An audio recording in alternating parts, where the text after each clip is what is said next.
నమస్కారం వార్తలకు స్వాగతం ముందుగా ముఖ్యాంశాలు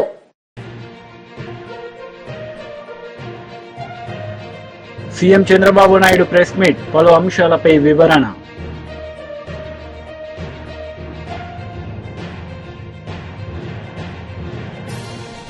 ఎమ్మెల్సీ కవిత ప్రెస్ మీట్ సీఎం రేవంత్ రెడ్డిపై fire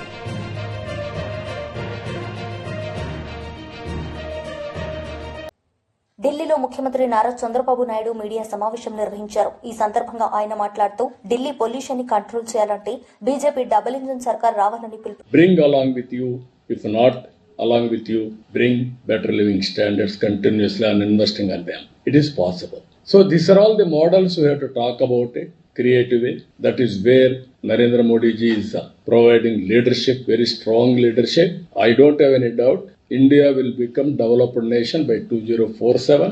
I have seen, I have witnessed everything. For the last, if you see 95, that is the model I have given Hyderabad model. Today, one Hyderabad is giving highest per capita income of Telangana people. And also most livable place. Greenery, roads, infrastructure, you name anything. Water, everything. Within 9 months, we brought water from Krishna. Yamuna is going here.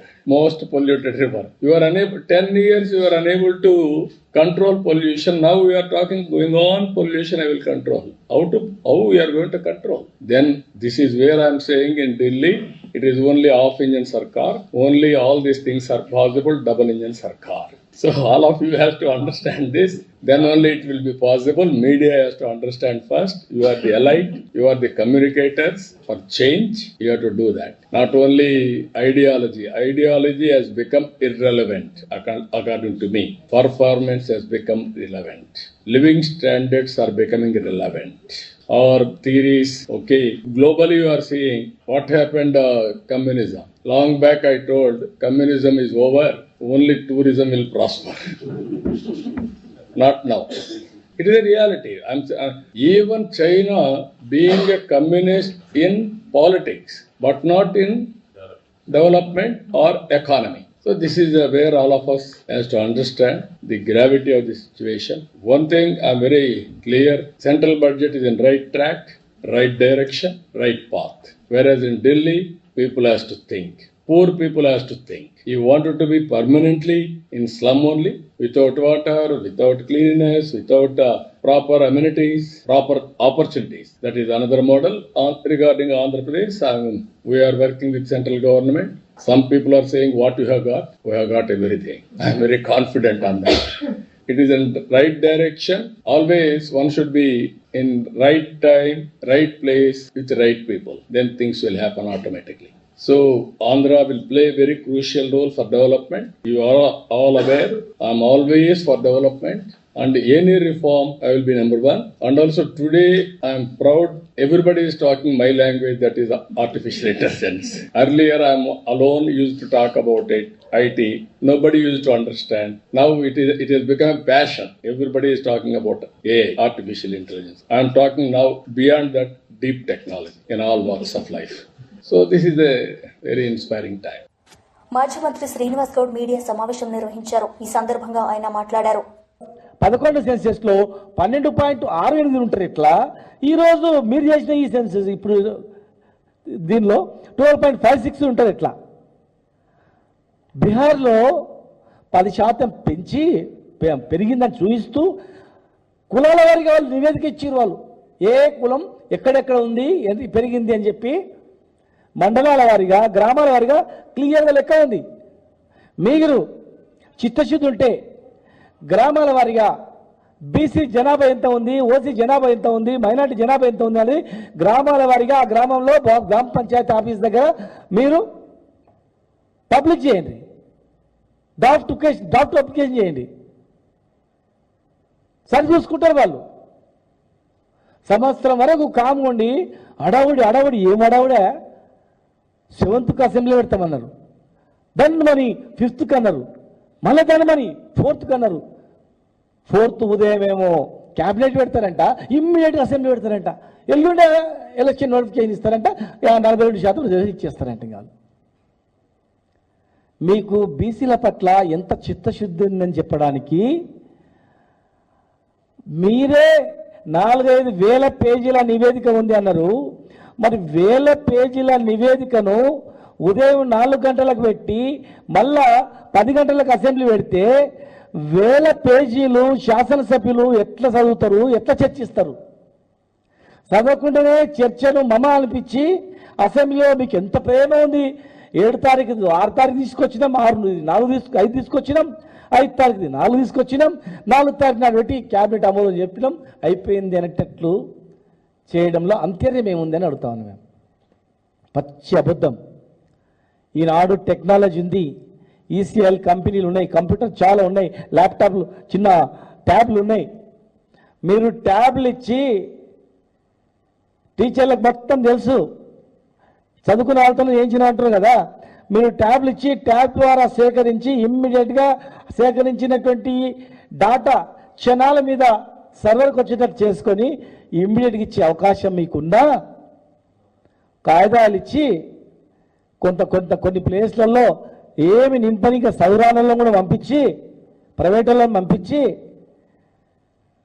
ఆయాలను పంపించి మీరు అడావుడి చేసి తప్పుల తడక అక్కడ ఎవరు survey చేయకపోయినా చేసినట్లు మీరు అడావుడి చేసి ఇలా మళ్ళొకసారి బీసీలను మోసం చేయడానికి, ఎలక్షన్లో గెలవడానికి ఇది ఒక కుట్ర. మీరు జరగబోయేది మేము చెప్తాం. మీరు ఏం చేస్తారంటే అసెంబ్లీ తీర్మానం చేస్తారు, ఇగో సెంట్రల్ గవర్నమెంట్ పంపించినాము, ఇగో సుప్రీంకోర్టులో ఇట్లా అడ్డంకులు ఉన్నాయి, చేయనీకి రాదు, సుప్రీంకోర్టులో 50% మించొద్దని చెప్పింది కనుక మేము చేసినాం, ఇక కేంద్రం మీద దొబ్బేస్తాం అని అనుకుంటున్నాం. ఇలా 42% రిజర్వేషన్ అమలు చేయడంలో మీరు బీజేపీ సహకారం తీసుకొని ఏం చేస్తారో తెలియదు. చాలా అంశాల్లో ఢిల్లీకి పోతున్నారు. ఇప్పటికీ నెలకు 3 సార్లు పోయి వచ్చిండ్రు, 100 సార్లు ఏం పోయిందంట. మరి ఎన్నిసార్లు పోయినరు మరి అందరూ? ముఖ్యమంత్రి గారే 40 సార్లు 30. వైఎస్ఆర్సీపీ లీడర్ కొమ్మూరి కనకరావు మీడియా సమావేశం నిర్వహించారు. ఈ సందర్భంగా ఆయన మాట్లాడారు. ఎన్నికల్లో అశాంతి నెలకొందని చెప్పేసి దాని మీద పోలీసు పగడ్బందీగా ఏర్పాటు చేసి సజావుగా ఎన్నికలు నిర్వహించమని చెప్పేటువంటి పరిస్థితిలో 24 గంటలు గడిచినప్పటికీ కూడా ఇంత మటుకి ఎలక్షన్ కమిషన్ పూర్తిగా ఎన్నికల జరుపులో విఫలమైన దానికి ఇది సాక్ష్యం చెప్పి సందర్భంగా తెలియజేస్తా ఉన్నాం.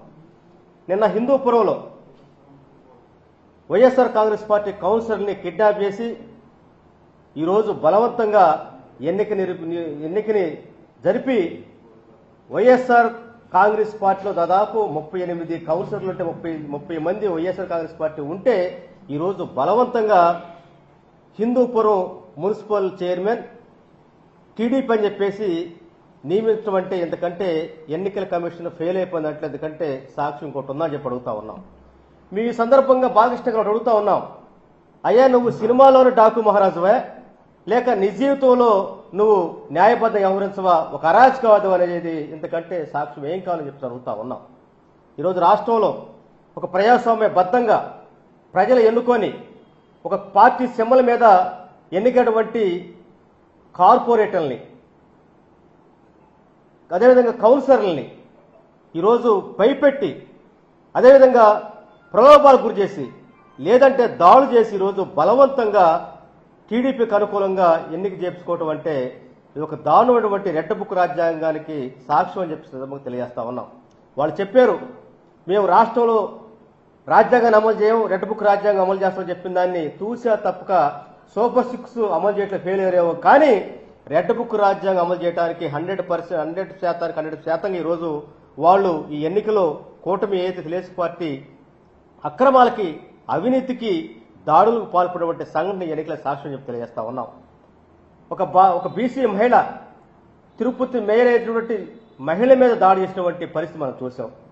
వాళ్ళు మొత్తం కూడా ఎన్నికలు వెళ్తా ఉంటే ఆ బస్సులో ప్రయాణిస్తున్నటువంటి మీద దాడి చేయటం అంటే ఈ రాష్ట్రంలో మహిళలకు భద్రత లేదనేది ఎందుకంటే సాక్ష్యం కావాలని చెప్పి తెలియజేస్తా ఉన్నాం. అదే క్రమంలో ఎంపీ గురుమూర్తి గారి మీద కూడా దాడి చేయబోయారు. అంటే ఈ రాష్ట్రంలో దళితులన్నా మహిళలన్నా అదేవిధంగా ప్రజాస్వామ్యబద్ధంగా ఎన్నికైనటువంటి కౌన్సిలర్లు కానీ కార్పొరేషన్లు కూడా కార్పొరేటర్ అన్నా సరే ఈ తెలుగుదేశం పార్టీ కూటమికి గౌరవం లేదనే దానికి ఎందుకంటే సాక్ష్యం ఏం కావాలని చెప్పి తెలియజేస్తా ఉన్నాం. చంద్రబాబు నాయుడు గారు నీకు నిజంగా ప్రజాస్వామ్యం మీద నీకు నిజంగా ఎన్నికల మీద చిత్తశుద్ధి పని అయితే నువ్వు ప్రజాస్వామ్యబద్ధ ఎన్నికలు జరపడంలో నువ్వు ఫెయిల్ అయిపోయావు, నీకు తెలుసు.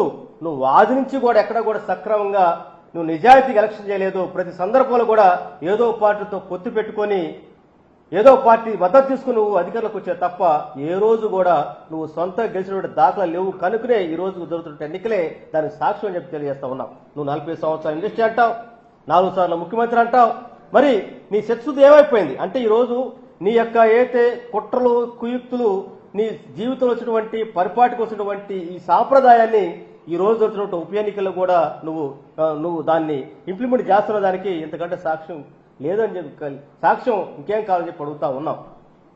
చంద్రబాబు నాయుడు గారు అధికారంలోకి వచ్చిన విధాలైనా కూడా ఏదో సాయుధగా కత్తులు కూటి కాసిపడ్డట్టుగా వైఎస్ఆర్ కాంగ్రెస్ పార్టీ బ్యాలెట్ ఏదైతే సింబల్ మీద గెలిచినటువంటి వైఎస్ఆర్ కాంగ్రెస్ పార్టీ తరపున గెలిచినటువంటి వాళ్ళని లాక్కెళ్ళటం అంటే వైఎస్ఆర్ కాంగ్రెస్ పార్టీ బలపరిచినటువంటి వాళ్ళని నువ్వు ప్రలోభాలకి అదేవిధంగా నువ్వు అదే దాడులు చేయటం. కాంగ్రెస్ లీడర్ షబ్బీర్ అలీ మీడియా సమావేశం నిర్వహించారు. ఈ సందర్భంగా ఆయన మాట్లాడారు. కాంగ్రెస్ పార్టీ అండ్ ఖర్గే గారికి కూడా నేను ధన్యవాదాలు తెలియజేస్తున్నాను. వెనుకబడిన తరగతులకు సంబంధించిన మిత్రులు ఎన్నో సంవత్సరాల నుంచి ఎదురు చూస్తున్న అలాంటి హిస్టారికల్ డిసిషన్ తీసుకున్న కాంగ్రెస్ ప్రభుత్వానికి హర్షం తెలియజేస్తున్నాను.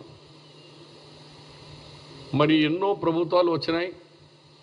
కేంద్రంలో మోదీ గారు బీసీ అని అంటారు, కానీ ఎవరికి దమ్ము ధైర్యం లేకుండే రాష్ట్రాల్లో బీసీ జనాభా ప్రకారంగా వాళ్ళను అధికారంలో కానీ రాజకీయంలో కానీ లేకుంటే ఉద్యోగాల్లో కానీ అన్ఎంప్లాయ్మెంట్ యూత్కు అప్లిఫ్టింగ్కు స్కీమ్లు తయారు చేసేందుకు కానీ అలాంటి ధైర్యం ఎవరు చేయలే.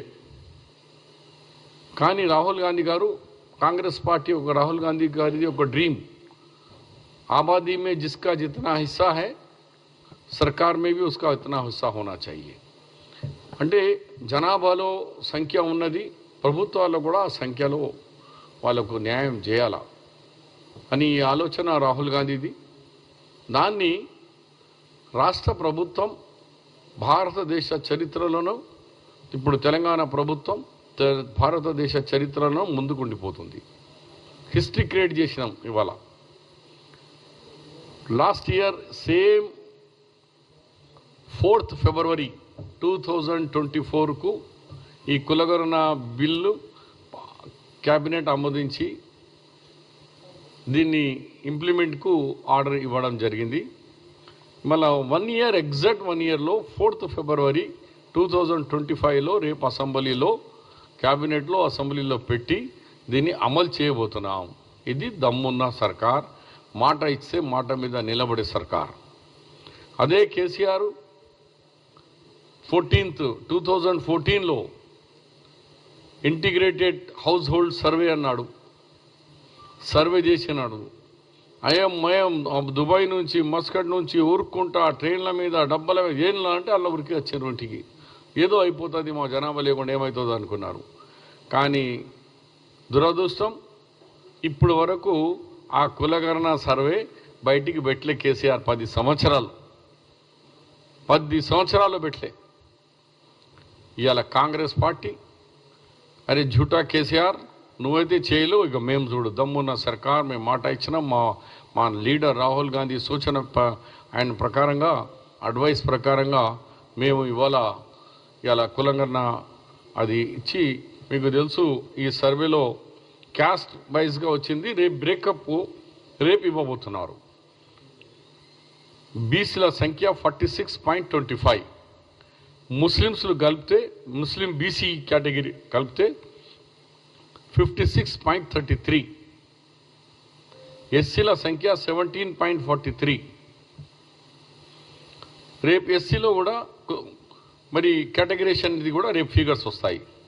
ఎస్టీలు 10.45, ముస్లింలతో కలిపి ఓసీలో 15.79, ముస్లిమ్స్లో బీసీఈ కేటగిరీలో 10.8%, ఓసీలో 2.46 ఓసీలో ఉన్నారు. ఓసీ ముస్లింకు ఓసీలో కలిపినారు, బీసీ ముస్లిం బ్యాక్వర్డ్ కులాలకు బీసీలో కలిపితే 56% అయింది. అంటే బ్యాక్వర్డ్ క్లాసుల సంఖ్య మొత్తం తెలిసిపోయింది ఇప్పటివరకు. రేపు క్యాస్ట్, ముద్ర, జమ్మునూరు కాపు, గౌడ్స్ అన్నీ ఏ విధంగా కావాలో వచ్చి BJP OBC Morcha national president Laxman media సమావేశం నిర్వహించారు. ఈ సందర్భంగా పలు అంశాలపై ఆయన మాట్లాడారు.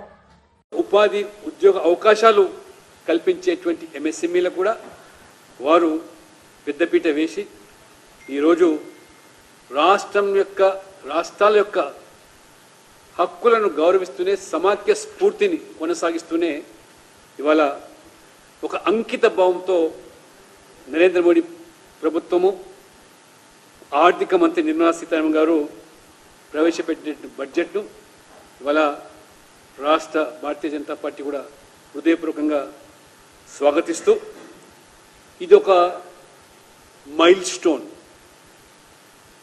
2014 నుంచి ఈ దశాబ్ద కాలంలో అనేక సంస్కరణలు, కీలకమైన నిర్ణయాలు,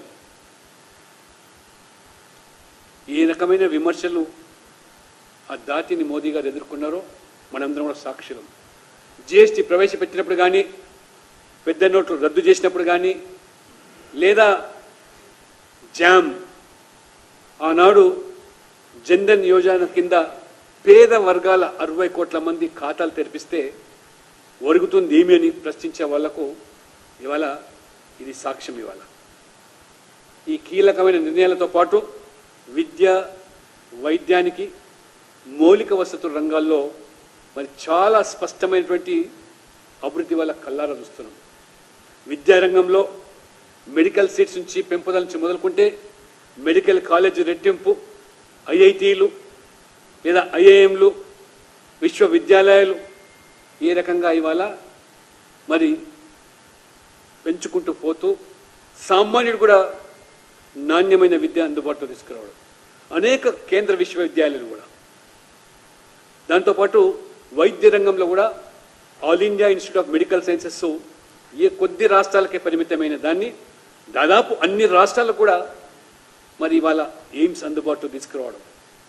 ఆయుష్మాన్ భారత్ 70 సంవత్సరాల పైన ఉన్నటువంటి సీనియర్ సిటిజన్స్ కూడా irrespective of their income criteria, social criteria, అన్ని వర్గాలకు కూడా ఈరోజు ఎడ్యుకేషను, హెల్త్ అండ్ ఇన్ఫ్రాస్ట్రక్చర్, ఇవాళ రోడ్లు, రైల్వేసు, ఎయిర్వేస్ అద్భుతమైనటువంటి ప్రగతిని ఇవాళ ఇంటర్నేషనల్ స్టాండర్డ్స్తో రైల్వే స్టేషన్లు ఇవాళ ఉదాన్ పేరు మీద ఎన్ని ఇవాళ సామాన్యుడు కూడా విమానాల్లో పర్యటించే దానికి దోహదపడే. చాలామంది యంగ్యంగా మాట్లాడు, హవాయి చెప్పల్ పేనే వాళ్ళ బి హవాయి జహాజ్ మే జా సక్తా అని మోదీ గారు అంటే నవ్వినారు. కానీ ఇవాళ కల్లారా చూస్తున్నాం.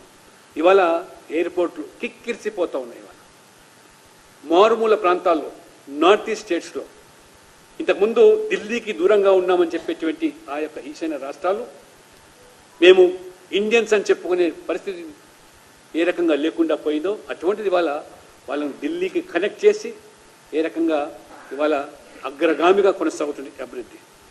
ఇవాళ నేను స్పష్టంగా చెప్తున్నాను, బడ్జెట్లోనే కాదు, బడ్జెట్ బయట కూడా సంక్షేమానికి పెద్దపీట వేసి మరి ఈ 10 ఏళ్లుగా అనేక పథకాలు ప్రవేశపెడుతూ సామాన్యుల జీవన ప్రమాణాలు మెరుగుపరచడమే కాకుండా 25 కోట్ల మంది పేదరికం నుంచి గట్టెక్కించి ఇది దాదాపు 29% ఏదైతే మరి దారిద్ర్య రేఖన ఉండేటువంటి వాళ్ళను 11% పరిమితం చేశారంటే ఇది ఒక పార్టీ నాయకుడిగా కాదు, ఇవాళ నీతి ఆయోగ్ ఇచ్చినటువంటి నివేదికలు స్పష్టం చేస్తారు. కాబట్టి ఈ రకంగా వ్యవసాయాన్ని కూడా లాభసాటి చేయడానికి మోదీ ప్రభుత్వం ఏ రకంగా సీఎం రేవంత్ రెడ్డి బీసీల పట్ల చిత్తశుద్ది ఉంటే కులగణన వివరాలను సమీక్షకు పెట్టాలని ఎమ్మెల్సీ కవిత డిమాండ్ చేశారు. అందులో నమోదైన ప్రతి ఒక్కరూ వారి వివరాలు తనిఖీ చేసుకునేలా స్క్రూటినీకి అవకాశం ఇవ్వాలని వెల్లడించారు. సమగ్ర కుటుంబ సర్వేకు ఇప్పటి సర్వేకు బీసీల లెక్కల్లో 21 లక్షల తేడా ఉన్నట్లు వివరించారు. కేవలం ఓసీల జనాభా మాత్రమే పెరిగి మిగతా వర్గాల జనాభా ఎలా తగ్గుతుందని ప్రశ్నించారు. రాజకీయంగా బీసీలకు రిజర్వేషన్లు సాధించుకోవాలనేటటువంటి పెద్ద విస్తృతమైనటువంటి లక్ష్యాన్ని తోడు చేసుకొని ఈ సంవత్సర కాలంగా రకరకాలుగా ఉద్యమాలు చేసినాం. అది మీ అందరు కూడా తెలిసినటువంటి విషయం. మరి ఆ ఉద్యమాలకు తల ఒగ్గి కాంగ్రెస్ పార్టీ ప్రభుత్వం డెడికేటెడ్ బీసీ కమిషన్ వేయాల్సినటువంటి పరిస్థితి ఏర్పడ్డది.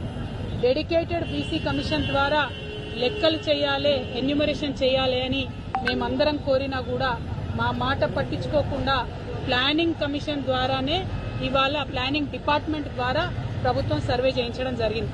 దానికి ప్రభుత్వం చెప్పినటువంటి సాకు ఏంటిది? ప్లానింగ్ డిపార్ట్మెంట్ దగ్గర మాత్రమే మనుషులు ఉన్నారు, మెన్ అండ్ మెషినరీ ఉన్నారు కాబట్టి ప్లానింగ్ డిపార్ట్మెంట్ నుంచి సర్వే చేసినామని చెప్పింది. ఓకే, వెల్కమ్ చేసినాం. కానీ ఆ సర్వే ఇవాళ ప్రతి ఒక్కరి మనసులలో ఉన్నటువంటి విషయం సరిగ్గా జరగలేదనేటటువంటి ఆలోచన ప్రతి ఒక్కరికి ఉన్నది. మీరు ఏ గ్రామంలో చూసినా, ఏ పట్టణంలో చూసినా మా ఇంటికి రాలేదు అనేటటువంటి ఒక మాట అన్ని చోట్ల వినబడుతున్నటువంటి మాట. ఇది నేను చెప్తున్నది కాదు, అన్ని కుల సంఘాలు, అన్ని రాజకీయ పక్షాలు ప్రతి ఒక్కరు కూడా మాట్లాడుతున్నటువంటి మాట. ఒకవేళ సర్వే సమగ్రంగా జరగకపోతే మరి ప్రభుత్వం ఇచ్చినటువంటి డేటా కరెక్టా కాదా అనేటటువంటి అనుమానం ఒకటి వస్తున్నది. ఇవాళ మీకు ఇక్కడ ఒక లెక్క నేను చెప్పదలిసి చాలా ముఖ్యమైనది, తెలంగాణ సమాజానికి చేరవేయవలసిందిగా మీడియా మిత్రులు నేను కోరుతా ఉన్నా. ఈ దేశంలో 2011లో జనాభా లెక్కలు చేయడం జరిగింది. 2011లో చేసినటువంటి జనాభా లెక్కలలో మన తెలంగాణ ప్రాంతంలో 83 లక్షల ఇండ్లు అంటే 83 lakh హౌస్ హోల్డ్స్ ఉన్నాయని చెప్పింది.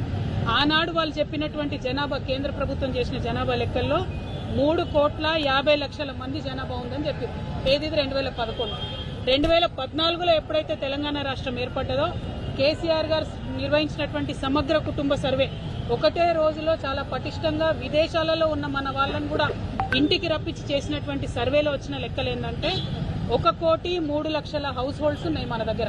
1,03,00,000 హౌస్ హోల్డ్స్, 3,68,00,000 జనాభా అని ఆనాడు మనం అనుకున్నాం. అంటే కేవలం 4 ఏళ్లలో 2011లో పెట్టినటువంటి చేసిన లెక్కల నుంచి 2014లో చేసినటువంటి లెక్కలకే 20 లక్షల ఇండ్లు పెరిగినాయి ఆనాటికి.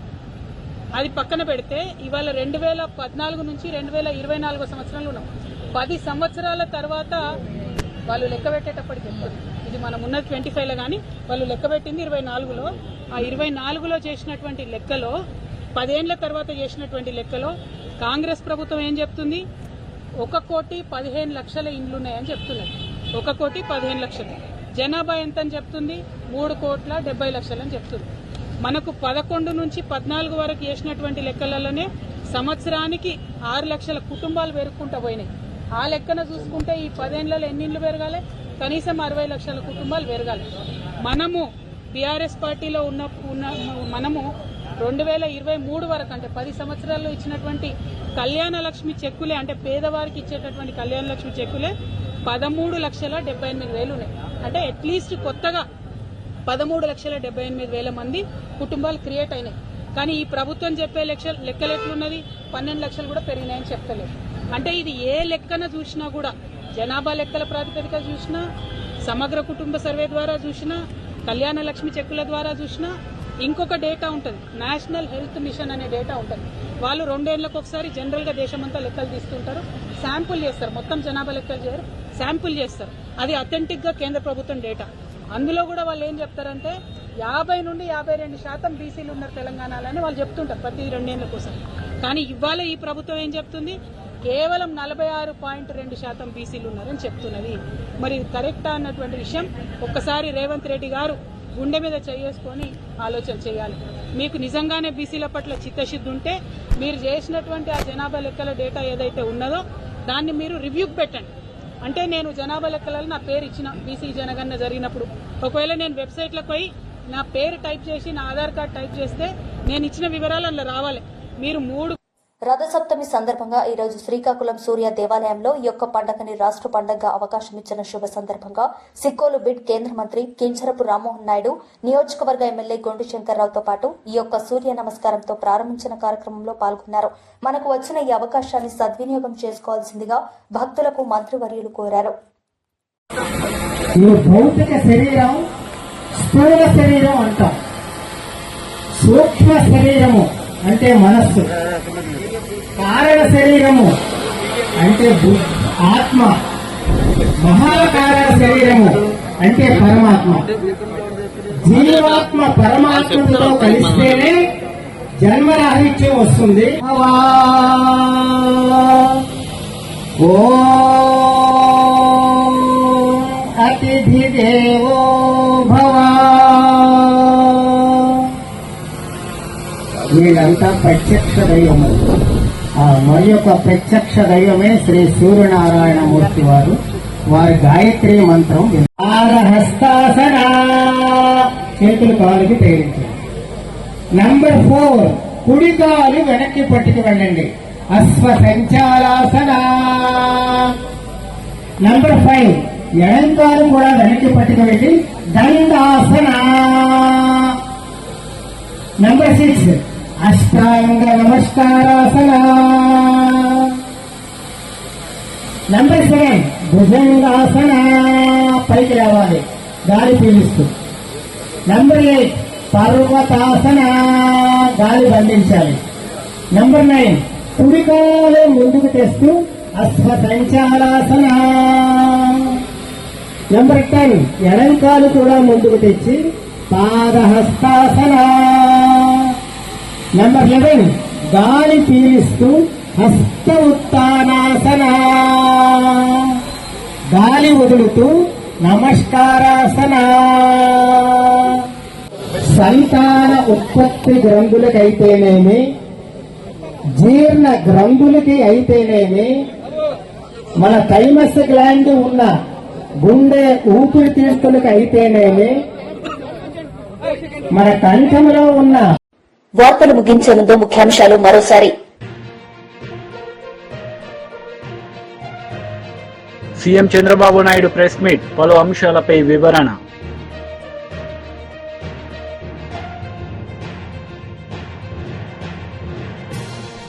ఎమ్మెల్సీ కవిత ప్రెస్ మీట్, సీఎం రేవంత్ రెడ్డిపై ఫైర్.